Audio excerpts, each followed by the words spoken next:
आप देख रहे हैं सिटी इंडिया न्यूज चैनल हक की आवाज।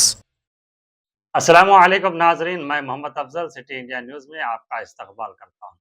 आइए डालते हैं आज की इस अहम खबर पर एक नज़र। रुकन असम्बली पोचारम श्रीनिवास रेड्डी ने कहा कि उन्होंने हमेशा हक़ायक़ और सच्चाई पर मबनी बात की है और उनके बयानात में किसी किस्म का सियासी मफाद या बदनीयती शामिल नहीं है।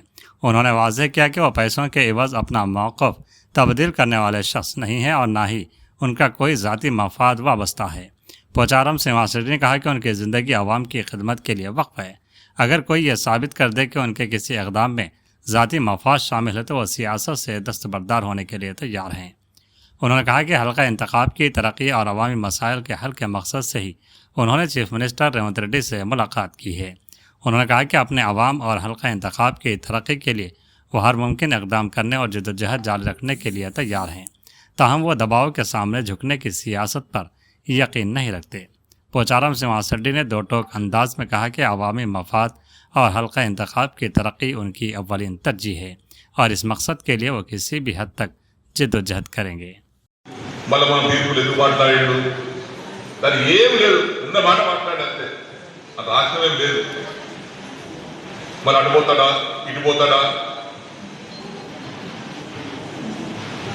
నా ప్రజల కోసం నా జీవితం, ప్రజల సంక్షేమం కోసమే నా ఆలోచన, కార్యకర్తల బాధలు తీరడానికి నా ఆలోచన.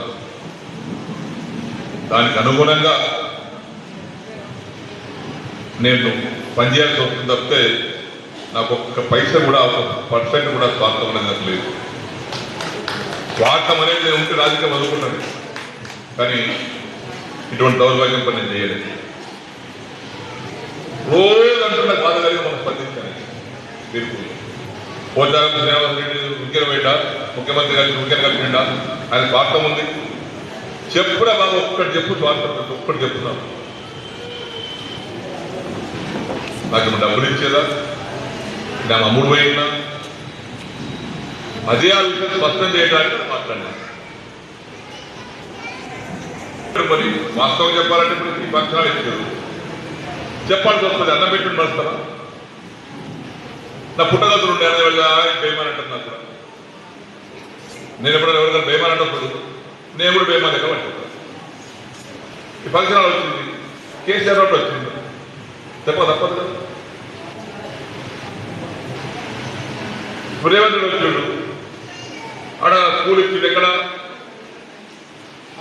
మన పోతంగల్ మండలంలో పిఎస్ఆర్ నగర్లో 200 కోట్లు పెట్టి ఇచ్చిండు.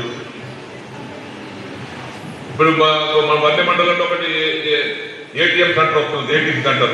రేవంత్ రెడ్డి ఇచ్చిందని చెప్తా, ఎవరిచ్చి వారిస్తే ధర్మం, అది మానవత్వం. అది మభ్య పెట్టి అబద్ధాలు నా జీవితం చేయలేదు.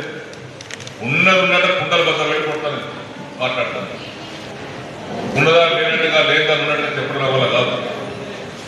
వాస్తవాలు ప్రజలు చెప్పాలి, సమాజానికి చెప్పాలి. ఆయన చెప్పారు పోతే బాగా తీర్పులు ఏవో మాట్లాడాడు, దాంట్లో ఏమో రాష్ట్రం ఉంది, ఏమో చేస్తున్నాడు. ఏం రాష్ట్రం లేదు, ఏం చేసేది లేదు. నా పని నేను చేసుకుంటూ పోతాను. నేను పోరాటం చేసి తప్పితే తల వంచుకోరు. ఎక్కడ నేను గుర్తుపెట్టుకోండి, పోరాటం చేసి సాధించుకుంటే తప్పితే నేను తల వంచుకుని రాజకీయ నాయకులు కాదు ఎవరికి కూడా. నా ప్రజల కోసం, నా కాన్ఫిడెన్స్ కోసం ఏమైనా చేస్తాను.